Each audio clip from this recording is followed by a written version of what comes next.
Welcome back today match prediction and highlight. তো কেমন আছো তোমরা? আজকে আমি আলোচনা করব Australia versus Pakistan third test match বা থার্ড বা ফাইনাল টেস্ট ম্যাচ বলা যেতে পারে। Second and first test match দুটোই অস্ট্রেলিয়া সিরিজ জিতে গেছে। এটা থার্ড টেস্ট ম্যাচ যেটা স্টার্ট হবে কাল 3 জানুয়ারি 2024 ইন্ডিয়ান টাইমে, যেটা খেলা হবে ভোর 5টা থেকে। পার ডে ইন্ডিয়ান টাইমে খেলা হবে ভোর 5টা PM থেকে। আর যদি আমি অস্ট্রেলিয়ার লোকাল টাইম দেখি, অস্ট্রেলিয়ার লোকাল টাইমে সকাল 10টা 30 AM থেকে খেলা। তো খেলাটা হবে সিডনিতে, সিডনি ক্রিকেট গ্রাউন্ড, সিডনিতে খেলা। তো প্রথমে আলোচনা করব সিডনির ওয়েদার আপডেট নিয়ে।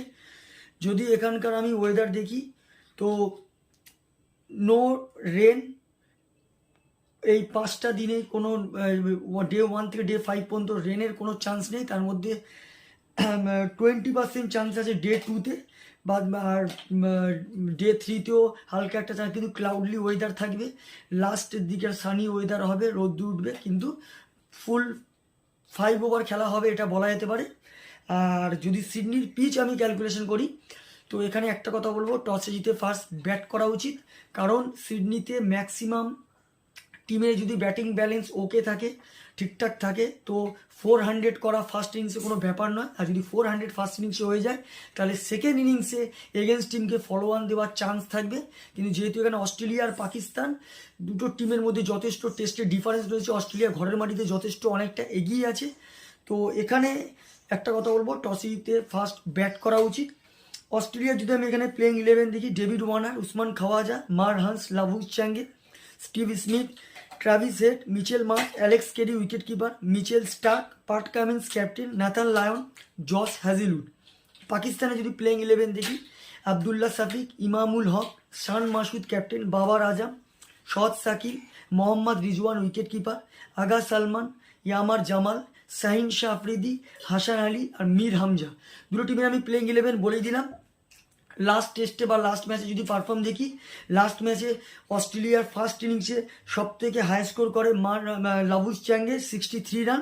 আর যদি ফার্স্ট ইনিংসে অস্ট্রেলিয়ার বলিং পারফর্ম দেখি, সব থেকে উইকেট টেকার ইকোনমিক বল করে প্যাট কামিন্স, 48 রান দিয়ে 5 উইকেট নেয়।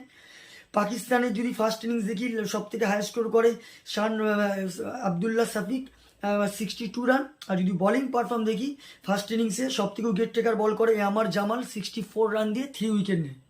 সেকেন্ড ইনিংসে অস্ট্রেলিয়া যদি সব থেকে হাই স্কোর করে সেটা হলো মিচেল মার্শ, 96 রান। আর সেকেন্ড ইনিংসে যদি বলিং পারফর্ম দেখি, সব থেকে উইকেট টেকার ইকোনমিক বল করে প্যাট কামিন্স, 49 রান দিয়ে 5 উইকেট নেয়। তো যাই হোক, অস্ট্রেলিয়া ভার্সেস পাকিস্তান দুটো টিম যদি পার্সেন্টেজ ক্যালকুলেশন করা হয়, অনেকটাই ডিফারেন্স আছে। আমার দিক থেকে আমি 70% অস্ট্রেলিয়াকে দেবো, 30% পাকিস্তানকে দেবো। এই টেস্ট ম্যাচ ড্র করা যেত যদি আমার দিক থেকে 50-50 টিম হতো, কিন্তু অস্ট্রেলিয়া হোম গ্রাউন্ডে যথেষ্ট ডেঞ্জার, পাকিস্তান ইদানিং পারফরমেন্স যথেষ্ট ব্যাড, ভালো পারফরমেন্স নয়। তো এখানে একটা কথা বলবো, ড্র হওয়ার চান্স খুবই কম। ড্র যদি আমি পার্সেন্টেজ বলি 20% চান্স আছে, আর বাদবাকি পুরো পার্সেন্টেজ আমি অস্ট্রেলিয়াকে দেবো। তো এখানে একটা চান্স আছে কি, অস্ট্রেলিয়া 2-0 টেস্ট জিতে গেছে। তো যদি অস্ট্রেলিয়া এখানে কোনো রকমে কোনো অদল বদল করে খেলিয়ে ফেলে, তো নিজেরা খেলার মধ্যে কোনো গাফিলতি আনে, তখন এই টেস্টটা হাতছাড়া বা ড্র হয়ে যেতে পারে।